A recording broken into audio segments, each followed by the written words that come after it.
No nii, tuleb tuttav auto ette. Tegime Dünos siin, saime selle auto häälde, aga sellel oli mäletatavasti ju, olid siin õlilekked, eks ju. Ja kui Dünost auto ära tuli, ma tänaval sõitsin, siis mingisugused pisikesed hädad olid veel taga. Ma ei saanud aru, kas oli vändasimmer või? Jaa, vändasimmer lekkis. Ja siis karterituulutused lekkisid. Ja mis siis veel oli siin, mingid nipet-näpet veel ja selle töö käigus tegelikult. Nii, ma panen sulle mikrofoni, räägi ise. Selle töö käigus tuli välja, et gaasipedaal ei lähe põhja tegelikult. Nagu gaasipedaal läheb põhja, aga segusiiber ei avanenud tegelikult. Nagu. Nii et põhimõtteliselt, kui kokku saab, kõik asjad korda saab, siis võib proovida, kas teeb siis Dünos natuke rohkem hoovujõudu ka või ei tee. No võiks ju teha. Kui ta natuke päris lõpuni selle siibri keerab, on ju. Jah. Sest mis seal viga oli üldse? Miks ta ei keeranud põhja? Seda te ennem vaata ise näppisite. Jah, me näppisime seda siis... Sest siin nagu... Tõstsime lihtsalt seda vägisi allapoole, et natukenegi seda õlga muuta, et saaks rohkem lahti. Ja nüüd sa leidsid tõsise või tõelise vea üles? Nagu trossi käik oli liiga väike lihtsalt, et kui ta oli siin ülemises. Aga pärast oli see, et kui sa vajutasid seda gaasi, siis sa said ainult nii palju vajutada, siis see, mis trossi kinni hoiab, läks vastu seda hooba ja ta ei lasknud rohkem lahti tulla. Siis ma treisin selle lihtsalt natuke lühemaks, et ta läheks sellest mööda. Et ta läheb mööda, et nüüd saab ta täielikult avaneda. See on väike komplekteerimisviga on kunagi tehtud. No jah, see on võib-olla juba kiiruga hakatud kokku panema ja siis ei ole enam tähele pandud või ei osatud vaadata.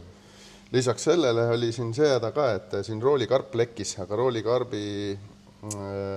roolikarp ise füüsiliselt oli vasta väljalaske kollektorit. Ja siin on isegi jälge näha. Ja põhimõtteliselt nii, et kui see... Kollektor on siia vastu nühkinud ja siin on suke punakas. Mis siis juhtub? See tähendab seda, et põhimõtteliselt kui sul on see 500-kraadine või siis isegi selle koha peal võib olla temperatuur suurem, toru on vasta roolikarpi, siis see õli läheb siin sees keema ju. Ja tihendid hävinevad. Jah, siin tegelikult ta põhimõtteliselt see kollektor kallistas, ta oli nagu ümber niimoodi.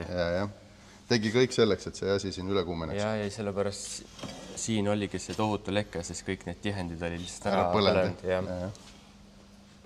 Aga selle paranduseks tuleb nüüd tegelikult natukene pisem roolikarp ja teised kollektorid, kus on rohkem ruumi siis selle roolikarbile, et me saame need kollektorid teibiga ära katta, mis hoiab siis sooja eemale sellest karbist. Ei juhtuks sellised asju. Ja siis karterituulutus läheb ringi, sest seal karterituulutuses oli üks klapp puudu, on ju? No jah, selles suhtes, et ta... Originaalist käib sisse laskesse. Et jah, et ta tekitaks õrna vaakumi, et ta tõmbaks neid heitgaase, siis karterigaasi siis endale nagu sisse laskesse. Ja see teeb ka selle, et sul niigi lekketundlik mootor muutub natukene õlipidavamaks, sest et ta midagi ei suru selle all karterist teda välja. Seal oli ka, et Magnus guugeldas ka, et kui 3000-ga kruiisida, et siis nad hakkavadki siit välja sülitama. No ta higistas niimoodi, et ta jooksis siis sealt külgede pealt alla. Jah, ta tekkis tilk nagu, siis on klapikambri peal niimoodi ja siis siit tilkus külje peale ja tuulega jooksis taha nii-öelda. Sest ma ise sõitsin taga peale Dünot, peale seda suuremate lekkede eemaldamist sõitsin temaga siis tänaval ja jäin mingi hetk seisma, siis väike siuke õliving oli üleval. No jah, sest siin ei lekkinud ainult mootor, vaid siin lekkis roolivõimu pump siit võlli vahelt, siis see saman roolikarp lekkis. Ja Magnus veel parandas ka ära, oli siis roolivõimu karbi ja roolivõimu vahel oli siis ühenduskoht, voolik ja klamber nii-öelda. Siis ta vahetas vooliku. No selle sa vahetasid ka ära. Siin oli ka leke alguses. No selle vahetas kõigepealt Magnus ära. Me panime originaali, ise tuulitas kõikidega. Jah, et originaal näeb välja selline, et selle sai kiirelt kätte, et klient oli tegelikult tellinud selle sirgeplaadi, aga see tuli kuu või rohkem vist, aga see tuli meil siin paari päevaga, et siis sai nagu ära dünotada. Aga siis selgus ikkagi, et need lekkeid on rohkem siin. No Dünos oli õnneks see, et ta auto seisis koha peal ja ei olnud põhjal nii suurt tuult, et mis oleks seda õli laiali loopinud ja ma sain selle töö ära tehtud, aga noh, selge see, et loik jäi sinna ka maha. Aga nüüd äkki saab heaks või? Nojah, sest et kui me neid lekkeid ära ei parandaks ja paneks nüüd kollektorile selle teibi peale, siis see õli imbub sinna teibi sisse ja lõpuks oleks tulekahju selle kapoti all. Oi, seda me ei taha. Ja. No aga muidu iseenesest nüüd lähebki kokku, vaatab kõik üle, kolledamist tulemas alles. Kollet tulid, aga roolikarpi veel ei ole. Ja praegu ongi saanud teha kütusesüsteem, on saanud tehtud natuke ümber, et oleks lekkekohti vähem. Ja siis ma lähen taga Dünosse, vaatan, kas kõik töötab ja korras on 100% lahti see segusiibriga ja pluss veel, et kütusesüsteem kõik toimiks. Ja välja laski kollet, kuna tulevad uued sisse, et kas sellest ka mingisugust edu tekkis või ei tekkinud? No, tundub, et nendega võib-olla tuleb olla otsa natukene väänete juurde, sest nad on nagu vähe pisemad. Ja piduriga oli probleeme. Et Lauri ütles, et kui ta siia sellega sõitis, et ei tahta üldse seisma jääda see auto. Aga kui peale vaatad, siis on kõik uued jupid, et isegi supportid on täiesti uued ja ei taha pidama jääda, aga nüüd leidsime selle vea üles, et Ma räägi. siis peasilindri ja vaakumvõimendi vahele oli pandud 2 kihti seibe ja alguses on aru, et mis pärast nüüd seal on, aga siis kui hakkasin siia taha vaatama, see oli see, et siin taga on see hoob, mis läks vastu seina ja seepärast jäid tagumised pidurid peale, sest hoob ei liikunud tagasi.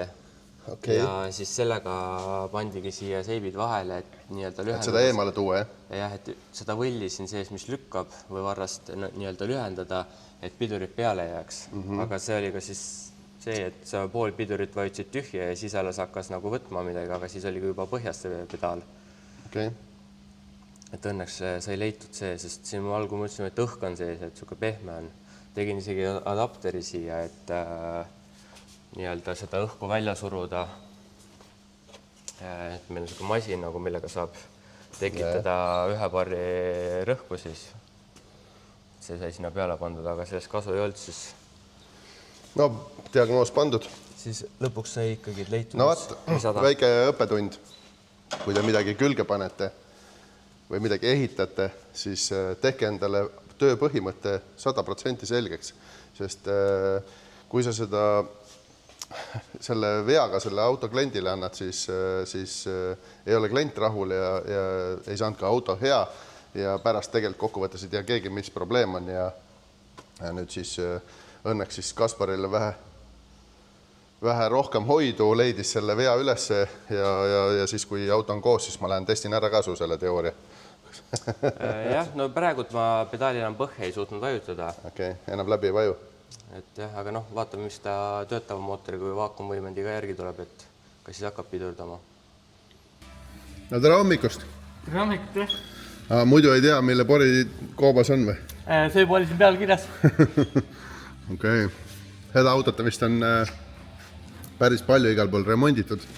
Mis on sinu ülesanne siin, Elektriteemad üles leida, miks laadus tuli põleb ja miks ventikad käivad ja midagi veel. Ja ajuga ei saanud ühendust, jah? Jah, ühe ajuga ei saanud ühendust. Et nüüd need probleemid on kõik lahenenud, vead on üles leitud. Tegid korda? Jah, ja kenekasel on hetkel puudus, on tühi auk selle koha peal. Jah, vaid diagnoosi keneka probleem on ühesõnaga keneka sisene viga. Jaa, et väidetavalt kenekas tegelikult remonditud siin 4 aastat tagasi äkki või? Aga tundub, et on jälle midagi maa panenud. Kenekas ei laeb tegelikult, ta laeb 13-8 äkki või? Kõne normaalne laadimine, aga auto võrb peakoodi, üks mähis on maha panenud või lüüses. Ja kui muutu tööle paned, siis kenekas läheb kaas, 3 minutiga läheb päris kuumaks juba, et pigem on kenekasest midagi pahasti. Mul on äge auto. Jah. Üks mootoraju oli siin pool, jah, siin üleval, teine oli teisel pool ja probleem oli selles, et tegelikult puudus seal vist känni ühendus ühe siis parempoolse ajuga. Või vasakpoolse ajuga, jah? Vasakpoolse ajuga ja viga oli see, et lihtsalt klemmid, pistukud ei sisse jäänud ühendust. Et klemmid oli liiga lõdad, aga lihtsalt sinna jõuda, et miks ta nagu suuta. No jah, see ongi see teema, et see tegelikult on see päris mitmes garaaž juba, aga hea on, et meid usaldatakse ja ja sellised vähe keerulisemad asjad saadetakse ikka siia. Aga auto on ju äge, iseenesest väga tihti niisugust ei näe. Manuaalkästiga DB9-t. Jah, väga viisakalt on nagu viisakalt taastatud, nagu ma olen aru saanud, see auto on natuke uppunud mingil määral. Vaat seda me ei tea, jah. Midagi taga juhtunud on. Ja sealt on põhiteemad, miks siin jälle osad püstikud ei tööta ja... Nii et vaatame, äkki saame siis muud hädad ka korda. Ma saan aru, et siin on mingisugused veakoodid tekivad ka ajapikuga, need võivad vabalt olla seotud omavahel näiteks alapingega, mis tekib generaatorist, võib olla vabalt, et känniühendus oli kehva, eks ju. Või siis on üldse ajus mingid need teiste pinnidega ka seal probleem on. Seda enam ei tea, kui natuke suvelda saab sellega. Ja nüüd oli ka see, et ta lõpus Senex juba laadis ka mingi 15-9 juba viskas korra ette, et siis oli see, et no seal on pahast ikka midagi. Et juba tuled asjad vilkus, et hakkas juba nagu blokke tagant ära võtma, et kaitsta ennast, nii et... Ühesõnaga, pane ta kokku ja siis vaatame, kas ta siis peale generaatori paigaldust ka veel tahab või hädaldavad, et siis saab edasi mõelda, aga ma lähen vaatan edasi. Tegelikult ma tulin hoopis teisi asju filmima, aga mõtlesin, näitan teile siis natukene sellised niinimetatud kiireid ja ilusaid tänavaautosi ka. Aga siinpool minu selja taga, või teab siis teie selja taga, on siis Kaspar, kes möllab meil siin Chargeriga, mis on teile tuttav juba siin eelnevates saadetes, sellega käisime Dünos, siin olid lekked ja nüüd ma saan aru, jõudis kohale ka roolikarp või? Ja roolikarp jõudis kohale, aga siis tuli välja, et siia on pandud uuem roolikarp, ehk siis roolinuut ja siis omavahel ei klapi. Ei klapi jah, need on suured ja nüüd ootame siis õigeid juppe selle... Aga see on oluliselt väiksem ja peenem, jah? Jaa, see on ikka tummiselt väiksem. Nojah, see ei mahtunud sinna kolle vahel ära. Jah, nüüd on umbes mingi siuke ruum vist kolde ja selle vahel. No võtta, ma vaatan siit alt ka. Selle osad pidi muutma.